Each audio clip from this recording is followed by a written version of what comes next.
నాందేడ్ బహిరంగ సభలో ముఖ్యమంత్రి కేసీఆర్ మాట్లాడుతున్నారు. లైవ్ ద్వారా చూద్దాం. केसेवाड़ जी, श्री सुरेश गायकवाड़ जी, श्री यशपाल भिंगे जी, प्रहलाद रामाराव राकोंडे जी, जकीर गौ साहब, दिलीप दोंडगे जी,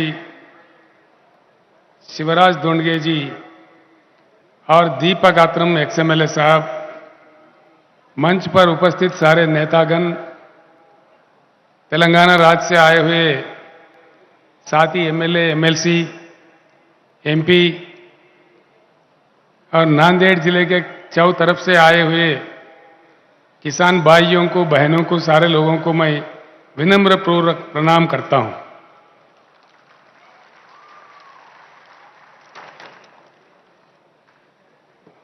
कल परसों कुछ लोग मेरे पास पश्चिम महाराष्ट्र से आए थे. वो मुझसे लड़ रहे थे कि बार बार नांदेड़ जा रहे हो, क्या शोलापुर नहीं आना है? मैं बोला भाई जरूर आएंगे, लेकिन नांदेड़ में जो प्यार ज्यादा मिल रहा है इसलिए मुझे वहां खींच के लेकर जा रहा है. ये जो आपका प्रेम है, मुझे कुछ ही समय में दोबारा यहां आना पड़ा है. अच्छी बात है. इस सभा में आने वाले लोगों को रोकने के लिए गांव में दावतें दिए जा रहे हैं, बकरे भी कट रहे हैं. ये बात मेरे से ज्यादा आप अच्छा जानते हैं. और अभी मुझे खबर मिला है कि नांदेड़ चौराहे के पास लोगों को यहां नहीं आने देने के लिए डाइवर्ट करके बाजू किए जा रहा है. ऐसे काम बहुत देखने को मिलते हैं.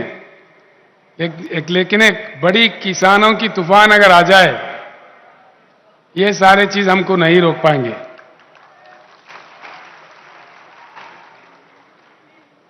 पीछे जब मैं नांदेड़ में आया था, यहां के उप मुख्यमंत्री, माननीय भूतपूर्व मुख्यमंत्री भी रहे हो, देवेंद्र फडणवीस जी मेरे बारे में कुछ कह रहे थे कि चंद्रशेखर जी,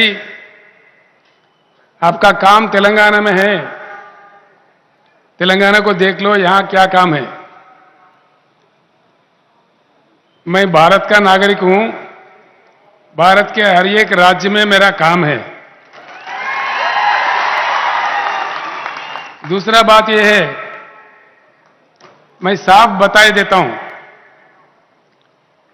कि तेलंगाना का जो मॉडल है, किसानों को निवेश के लिए हर एकड़ में 10,000 रुपए देना चाहिए. नंबर 2, किसानों को 24 घंटा उच्च गुणवत्ता वाला मुफ्त में बिजली देना चाहिए. तीसरा, किसानों को जो प्रकल्प से यानी प्रोजेक्ट से पानी दिया जाता है, जिस प्रकार से तेलंगाना में फ्री में देते हैं, मुफ्त में, प्रकल्प का पानी भी फ्री देना चाहिए.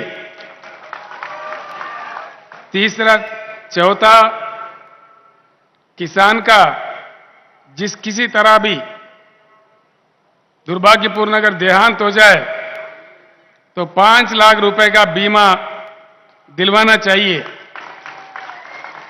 पांचवा, किसानों का जो पैदावारी है, सारा का सारा पैदावारी जिस प्रकार से तेलंगाना राज्य में 7,000 केंद्र खोल के, खरीदारी केंद्र खोल के सरकार ही एक एक दाना खरीदता है, उस प्रकार से महाराष्ट्र में भी किसानों का पूरा पैदावारी खरीदना चाहिए.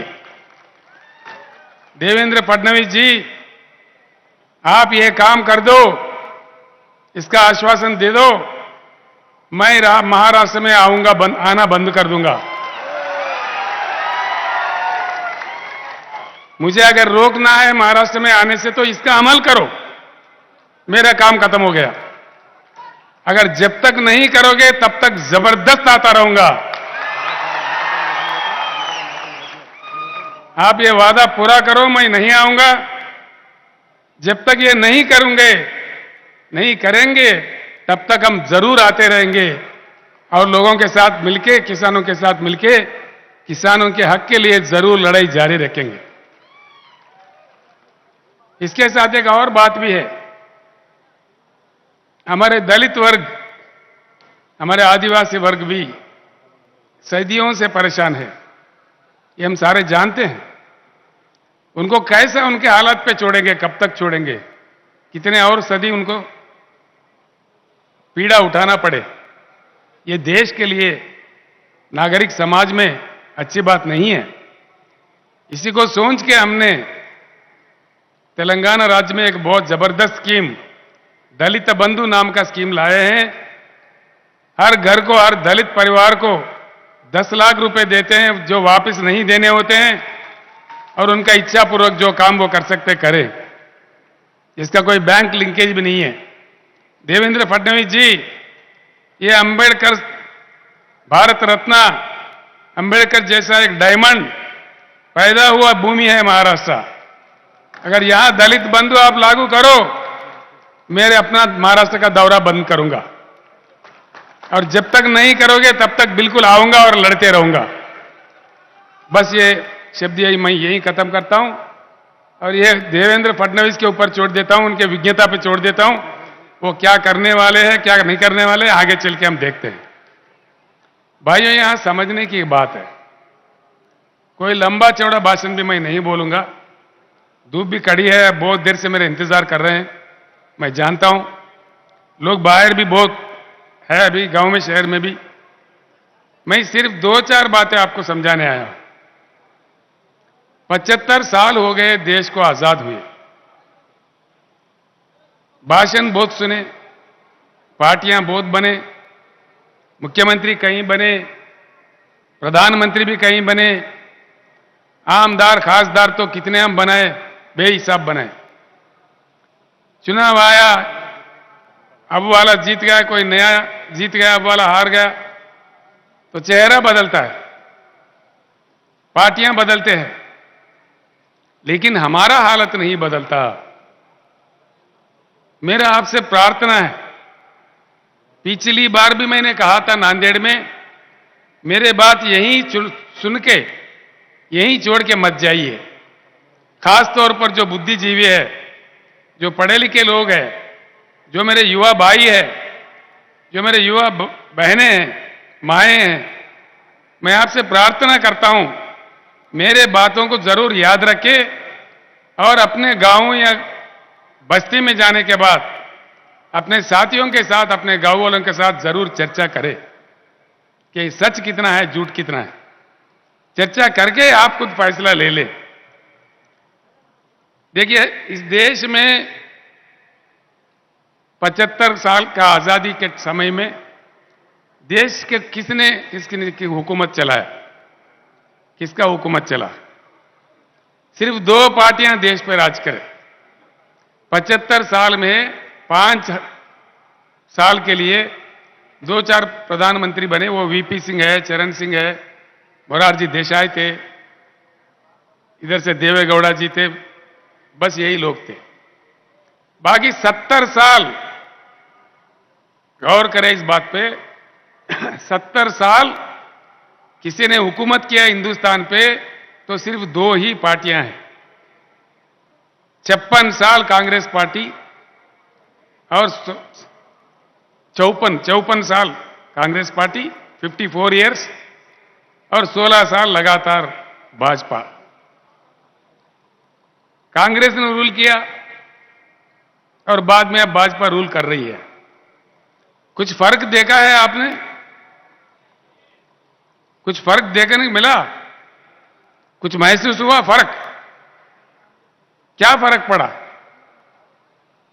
उन पार्टियों के लिए फर्क पड़ा होगा, पार्टियों के नेता के लिए फर्क पड़ा होगा, किसी के कांग्रेस का मंत्री पद जाके इनको भाजपा वाले को मंत्री मिला होगा, लेकिन जनता को क्या मिला, किसान को क्या मिला?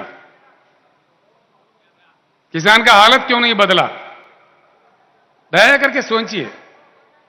मैं राजनीति नहीं बोल रहा हूं, ये राजनीति आखिरी में बोलूंगा, लेकिन अब जो बात मैं कह रहा हूं कि ये सच है झूठ है, दिल पे हाथ रख के सोचिए। दोनों पार्टियों में कोई फर्क दिखा, कोई अंतर दिखा? कोई फर्क नहीं है। फिर इसको हराओ, उसको जिताओ, इसको जिताओ, उसको हराओ, इसमें क्या मजा है? पहचानने की बात कहां है? चाबी किधर है? चाबी कहां है हमारे हाथ में। देखते हैं कितना ताकत है।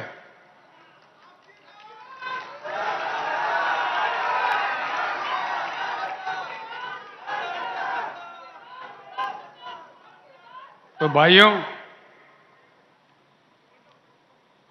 कुछ भी फर्क नहीं है। दो चीज और बताता हूं। भूमि तो हमारे पास बहुत है। ए बाबू तोंदर दिया ना फोटो, फोटो कहीं और से निकालो भाई।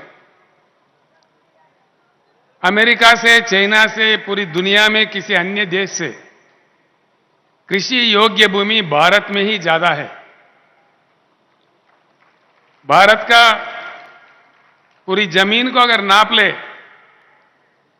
हमारा भूमि है 83 करोड़ एकड़, जिसमें सीधे ही 41 करोड़ एकड़ कृषि योग्य भूमि है।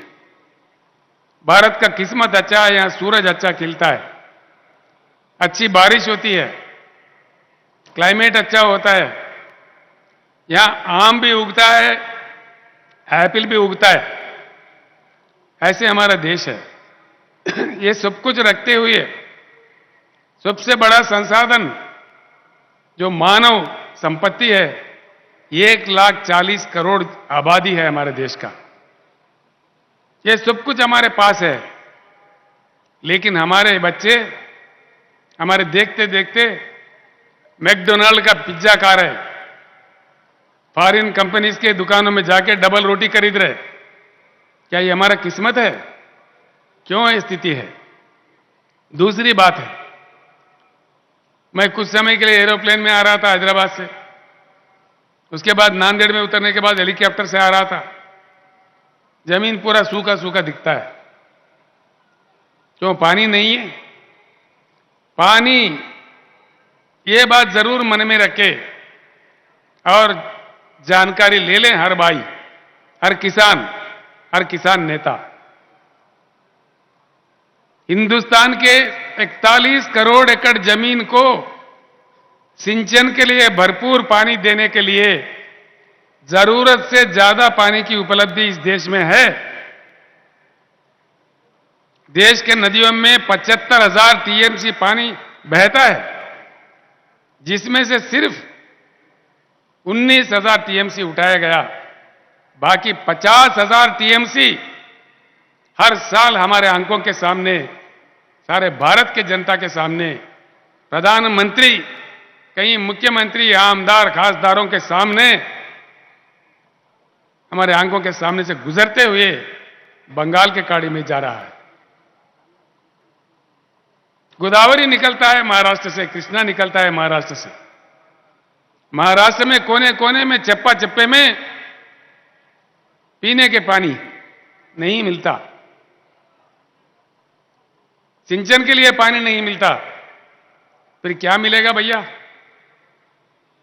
पानी के लिए अमेरिका को सलाम करने की जरूरत नहीं है, कोई रशिया से मांगने की जरूरत नहीं है, कोई चाइना देश के पेट में मुंडी डालने की जरूरत नहीं है या किसी को भीख मांगने की जरूरत नहीं है। हमारा अपना भगवान का दिया हुआ, प्रकृति का दिया हुआ, हमारे जनता का, हमारा देश का अपना संपत्ति है। जरूरत से ज्यादा पानी रखते हुए देश के किसान पानी से क्यों वंचित है? इस एक बात पे सोचिए, बस बात पूरा समझ में आ जाएगा। पानी नहीं है, किसी को भीख मांग रहे, बात अलग है, लेकिन पानी है और पानी जरूरत से ज्यादा है। सवाल यही है कि वो पानी समंदर में न जाते हुए जमीन पे आए और पूरे हिंदुस्तान को हरा भरा कर दे, या ऐसे ही हम रह जाए? क्या चाहिए? पानी आना चाहिए कि नहीं आना चाहिए? आना चाहिए? पक्का?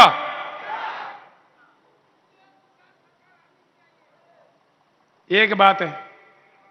दूसरी बात है, पानी नहीं दे रहे, भाषण दे रहे। भाषण सुनो तो माइक पड़ जाएंगे, सुन सुन के चक्कर आके पड़ जाएंगे हम लोग। कितने झंडे, कितने नेता, वोट के समय में कितना गुमराह। आज भी सभा में लोगों को नहाने देने के लिए बकरे क्यों काट रहे भाई?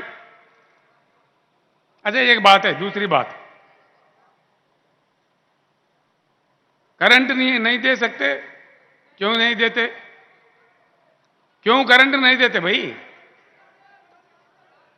क्या क्यों नहीं देते?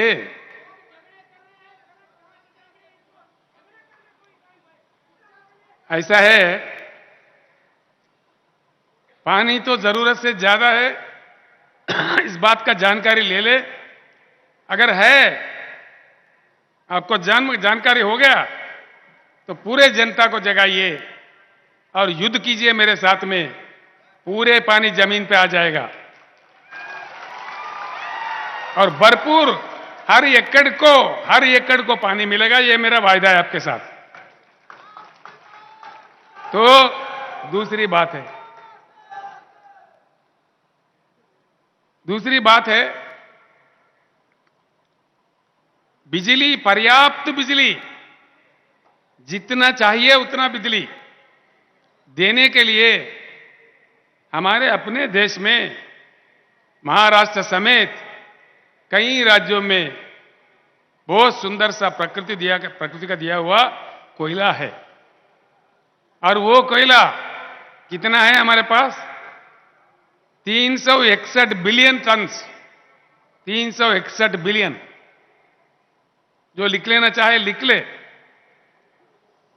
361 बिलियन टन्स का कोयला हमारे पास ऑलरेडी है, जो पूरे देश को 24 घंटा हाई क्वालिटी पावर देने के लिए 125 साल के लिए भरपूर है। 125 साल के लिए।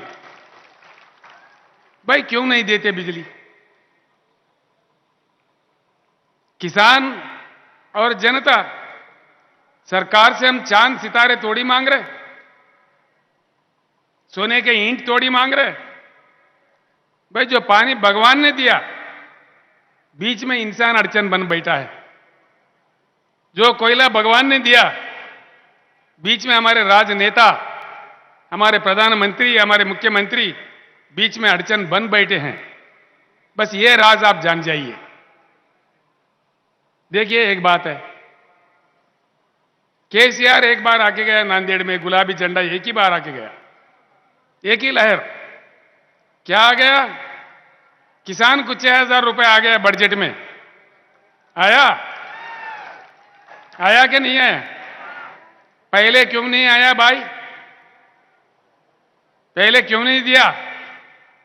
अब समझ जाओ इसमें गुलाबी झंडा में क्या ताकत है। पहले क्यों नहीं दिया, मैं पूछ रहा हूं। ये 6,000 भी देने का ढंग कैसा? अंगार पे पानी छिटकते ना, इस तरह बीक डाला जैसा। नहीं चाहिए हमें 6,000 रुपये, हमें चाहिए 1 एकड़ में 10,000 रुपए निवेश के लिए। चाहिए कि नहीं चाहिए? लड़ेंगे इसके लिए। किसान भाइयों को इस लोहा के सभा से मैं एक बात स्पष्ट रूप से कहना चाहूंगा। ऐसा नहीं है कि हमने जंग नहीं लड़ी, हमने लड़ाइयां नहीं लड़ी, ऐसा नहीं है। 75 साल से लगातार लड़ाई जारी है। हरियाणा के भूमिपुत्र सर छोटू राम के जमाने से, महेंद्र सिंह टिकायत के जमाने से,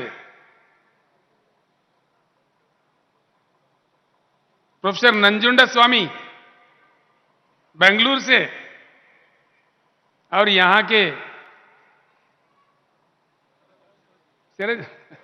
मुझे मालूम है शरद जोशी के जमाने से कितने लड़ाइयां हम लोग लड़े। अभी अशोक नवले उनके नेतृत्व में 10,000 लोग पैदल चले नासिक से मुंबई तक। इससे पहले तो 50,000 चले। हमारे दशरथ सावंत काका जो अहमदनगर से यहां बैठे हुए हैं, 84 साल उनका उम्र है, 84 ईयर्स।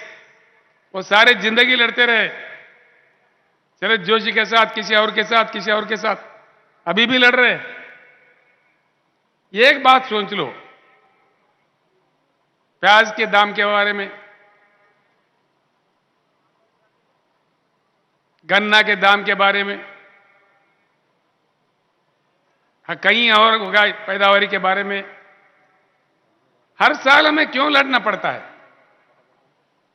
हर साल हमको रोडों पर क्यों उतरना पड़ता है? क्या यही हमारे नसीब में लिखा है? यह बात सोचिए जरूर। मैं इतना ही कहता हूं आपसे। दूसरा एक बात कहता हूं, अगर हम लोगों को ही, किसानों के लिए ही लड़ना पड़ता है, तो रोडों पे उतरना पड़ता है, भूख हड़ताल करना पड़ता है, तो फिर हमारे आमदार कहां गए, जिनको हमारे प्रतिनिधि चुन के हमने भेजा है असेंबली में, पार्लियामेंट में? वो कहां सो रहे हैं इतने साल से? गुवाहाटी भाग रहे।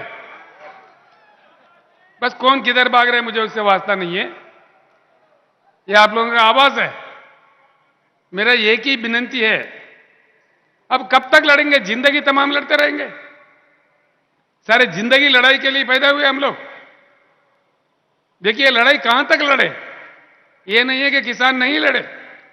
अभी हम सबके सामने वहां बैठे हैं हमारे भारत राष्ट्र समिति के राष्ट्रीय किसान मंच के अध्यक्ष गुरनाम सिंह चडोनी जी। उनके ऊपर 100 केस करे, वो हरियाणा से है, कुरुक्षेत्र से 100 केस बनाए उनके ऊपर। 13 महीने लगातार किसानों ने धरना दिया और उस धरने के समय में 750 किसानों ने अपने प्राण त्याग दिया। ऐसा नहीं है कि हम नहीं लड़े। हुआ क्या, नतीजा क्या मिला? आप ये बात दिल पे लेके सोचिए दया करके। ये कोई आम राजनीति का सभा नहीं है, एक चिंतन शिविर है मेरे हिसाब से। हर एक बात मेरा दिल में रखिए। जो आग मेरे दिल में है वो अगर आपके दिल में आ जाए तो काम बन जाएगा। जिस दर्द से मैं कह रहा हूं, उस दर्द अगर आप लोगों के दिल में पैदा हो तो बन जाएगा काम। मैं यही चाहता हूं कि हमारे किसान का भलाई हो। बिल्कुल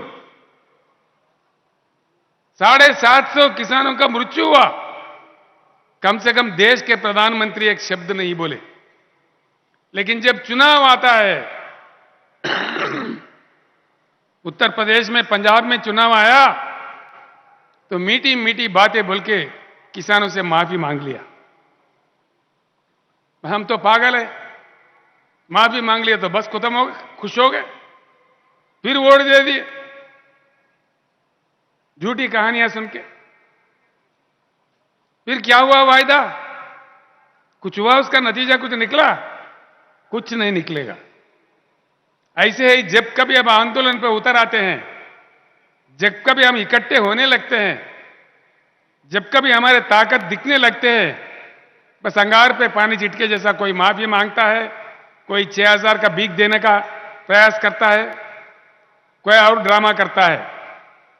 क्यों भाई? 6,000 क्यों? 10,000 क्यों नहीं देते? क्या नहीं लेना चाहिए? आज मैं ये बात कर रहा हूं, क्यों देते, क्यों लेना चाहिए? बस ये बात दिल में रख लो किसान भाइयों और मजदूर भाइयों और मेरे दलित भाइयों। कोई किसी से भीख मांगने की जरूरत नहीं है। इसीलिए मैंने नारा दिया है बहुत सोच समझ के, अब के बार किसान सरकार। भाई वोट किसी और को क्यों दो और भिखारी बन के दरखास्त लेके क्यों घूमो उसके पीछे? हम खुद बन जाएंगे आमदार, हम खुद बन जाएंगे खासदार। क्यों नहीं बनाएंगे? क्या ताकत नहीं है हम में? नहीं है? नहीं सुनने आ रहा मुझे। हम में वो ताकत है? अगर ताकत है तो हम खुद बन जाएंगे। क्यों दूसरों को जिताओ और उनके पास खासा लेके फिरो? बस ये चाबी है। इस एक बात को जब हम समझे, सारी बातें सामने आ जाएंगी। मैं एक ही मंत्र देता हूं, इस देश में जब तक हम अलग अलग रहेंगे, जाति के नाम पर, धर्म के नाम पर हम बटे रहेंगे, तब तक हम ऐसे ही रहेंगे। हमारे किसान आत्महत्या करते ही रहेंगे। मेरा विनती आपसे एक ही है, जब आप इकट्ठे हो जाओ तो देखो कैसा आप 6,000 आ गया, उसके बाप भागते भागते अपने गलियों में आ जाएगा। मैं आपको एक मंत्र देता हूं, किसान के एकता ही एकजुट होना ही इसका मंत्र है। तो कब तक, कहां तक हम एकजुट हो पाते हैं, इसमें हमारा नतीजा मिलता है। इसका नतीजा यहीं से मिलेगा। मैं आपसे एक ही बात, सरकार हमारी तरफ क्यों नहीं पलट के देखते 75 साल के बाद? मतलब क्या है? हमको इजी ले रहे हैं। भाई किसान बेचारा कहां जाएगा? या तुमको देगा या मुझे देगा, या भाजपा को देगा या कांग्रेस को देगा, या रीजनल पार्टी एक दो है तो या उनको देगा तो या इनको देगा। कहां जाएगा? या वोट नहीं डालेंगे क्या? ये उनका सोच है। तो इसलिए हमारे बातों को कोई दिल पे नहीं लेता।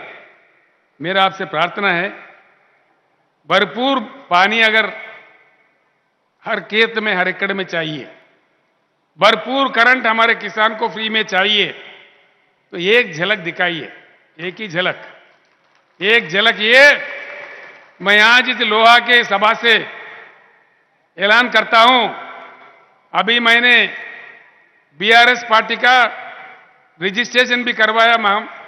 महाराष्ट्र के लोकल बॉडी चुनाव में, आगामी पंचायत राज इलेक्शन में हर जिला परिषद में गुलाबी झंडा खड़ा हो जाएगा। पूरे जिला परिषद का मुकाबला करेंगे। आप गांव गांव में अपना ताकत दिखाइए। कौन कौन भाग के नहीं आता मैं देखता हूं। केंद्र सरकार आ जाएगा, राज्य सरकार आ जाएगा। एक बात सोच लो, यहां बैठा है मेरे भाई बापूराव कदम जी, ये 3-4 साल से संघर्ष कर रहा है। और हमारे गणेश कदम जो युवा नेता है धर्माबाद से, वो लोग कई सालों से ये लोग कर रहे काम। इन लोगों ने क्या किया, धर्माबाद में 80 गांव के सरपंच बैठ के रेजोल्यूशन पास कर दिए कि भाई तेलंगाना का मॉडल हमारे पास इंप्लीमेंट करो, या तो हमारे को तेलंगाना में मिला दो। इन्होंने ऐसा बात किया। तब जाके सरकार ने हुकूमत दिया कि भाई तटवर्ती जितने भी, बॉर्डर के जितने भी सरपंच है, नांदेड़ में जल्दी बुलाओ, मीटिंग करो। भाई बॉर्डर के सरपंच क्यों? भाई परभनी वालों को बुलाओ, औरंगाबाद वालों को बुलाओ, ओनली बॉर्डर वालों को क्यों बुला रहे? विदर्भ से बुलाओ, पश्चिम महाराष्ट्र से बुलाओ, सभी बुलाओ। न्याय करना है तो सभी के साथ करना है ना। तो इसीलिए मैं कहता हूं, गवर्नमेंट में घबराहट पैदा करना है, गवर्नमेंट को हमारे तरफ पलट के देखने के लिए मजबूर करना है, तो आगामी पंचायती राज चुनाव में अपना ताकत दिखाइए, एक झलक दिखाइए। क्या क्या नहीं आता, क्या क्या भाग्य नहीं आता, क्या क्या योजना नहीं बनता, आप खुद देख लेना आजमा के मेरे बात को। मैं एक बात बताता हूं भाइयों, तेलंगाना 8 साल 9 साल पहले यहां से भी बुरा हाल में था। हर दिन मेरे आंखों से पानी निकलता था। एक एक दिन 5 किसान 4 किसान आत्महत्या कर रहे थे। हम रोज रो पड़ते थे। आखिरकार एक बार मैंने इनको निवेदन किया, भैया मरना मत, कुछ समय के लिए बचे रहो, मैं करंट ठीक कर रहा हूं, मैं पानी लाऊंगा, आपको दूंगा बोल के समझा के उनको रो रो के हमको बोलते थे उनको। आज भरपूर पानी मिला, करंट मिला, निवेश मिल रहा है, सब कुछ मिल रहा है, तो किसान खुश हो गया। जो राज्य तेलंगाना महाराष्ट्र से भी बुरा हाल में था, आज सुधर गया है। तेलंगाना अगर सुधर सकता है तो इतना शक्तिशाली राज्य महाराष्ट्र क्यों नहीं सुधर सकता, ये सवाल आप सोच लीजिए। इसको सुधारने के लिए कहीं 10 साल 15 साल नहीं लगेंगे। महाराष्ट्र में तो और आसान है। तेलंगाना से आर्थिक शक्ति भी महाराष्ट्र में ज्यादा है, बढ़िया संपत्ति है यहां पे। जल्द से जल्द हमारा काम बन सकता है। तो इन बातें जो मैं कह रहा हूं, मन लगा के सुनिए। अन्य बातें भी है, कई बातें हैं, हमने आंदोलन भी किए हैं, सब कुछ भी किए हैं। तो एक बात ये भी सोचने वाली बात है, आज देश आगे चल रहा है कि पीछे चल रहा है। नांदेड़ में मैं प्लेन उतरा तो वहां लोग अधिकारी मुझे बता रहे, साहब आपको जल्दी निकलना है यहां से, 5:30 बजे लास्ट टाइम है आपका फ्लाइट का। मैं बोला क्यों भाई? नांदेड़ एयरपोर्ट को बंद किया जा रहा है। 24 घंटा चलने वाला एयरपोर्ट को अब दिन का एयरपोर्ट बना दिए, क्लोज कर दे रहे। मौजूदा एयरपोर्ट अगर बंद किया जा रहा है तो देश आगे भाग रहा है कि पीछे खींच रहा है? पीछे जा रहा है, क्योंकि ये तमाशा चल रहा है। और एक बड़ी बात, फसल बीमा योजना कभी किसी को मिलता क्या? पैसा हमारा जाता है बैंक को, लेकिन हमको वापस कुछ नहीं मिलता। फसल बीमा योजना, ये भी कितना बड़ा मजाक है। ऐसे कई मजाक मतलब हमारे साथ हो रहा है। इन सारे चीजों का समाधान मैं आपको एक ही बात बताया, आप लोग देख लीजिए, सोचिए। कुछ अन्य बातें भी हैं किसानों के अलावा। काफी लोग, मेरा एक ही प्रार्थना है, एक ही मंत्र है कि जातिवाद धर्मवाद छोड़ दीजिए, किसानवाद होना चाहिए। अगर हम किसान हो, किसानवाद पे एक समय के लिए, बस एक समय के लिए इकट्ठा हो जाइए, सारे समाधान उसी में से निकल आ जाएंगे। इतना गर्म धूप में आप लोग मुझे सुनने के लिए इतना दूर आए, मैं आप सब लोगों का आभारी हूं। काफी लोग आज पार्टी में शामिल भी हुए।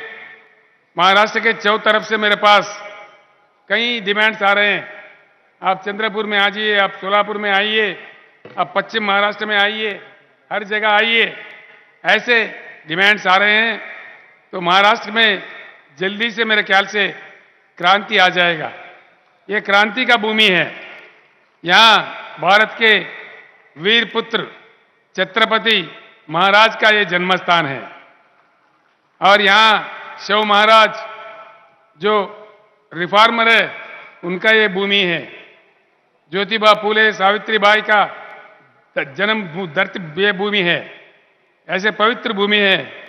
और भारत का संविधान रचने वाले बाबा साहब अंबेडकर का पैदा हुआ एक पवित्र भूमि है। इस भूमि में क्रांति की कमी नहीं है। मैं एक ही बात आप लोगों से निवेदन करता हूं, आखिर में एक ही बात मैं बोलना चाहूंगा आप लोगों से, भाइयों। आज 75 साल के बाद हमारे अनुभव बताता है, जो पार्टी आया हमारे साथ इंसाफ नहीं हुआ। ना ही पीने को पानी मिलता है, ना सिंचन के लिए पानी मिलता है। आखिर हमारा आत्महत्या पे भी इनको फिक्र नहीं है। वो लोग हमको लाइट ले रहे, हमारा मजाक उड़ा रहे।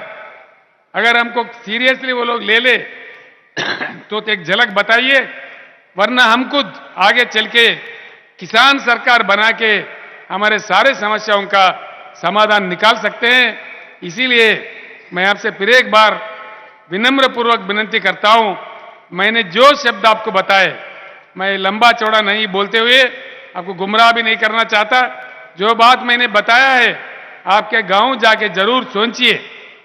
आखिरी में मैं एक शब्द और कहूंगा, जब सारे बातें संभव तेलंगाना में है, महाराष्ट्र में क्यों नहीं है? महाराष्ट्र में धन की कमी नहीं है, महाराष्ट्र में सिर्फ मन की कमी है। इस मन को अगर हमारी तरफ खींच रहा है तो हमारा एकत्रित होना, एकजुट होना ही एक ही काम है। कुछ ही समय में गांव गांव में बीआरएस के नेता लोग आएंगे, मेंबरशिप बनेगा, बीआरएस के कमिटियां बनाएंगे। मैं आप सभी लोगों से निवेदन करता हूं, यह किसान का पार्टी है, किसान का झंडा है। हर गांव में इसको ताकतवर बनाइए, वो आपका ताकत बनेगा, आपके लिए लड़ता रहेगा।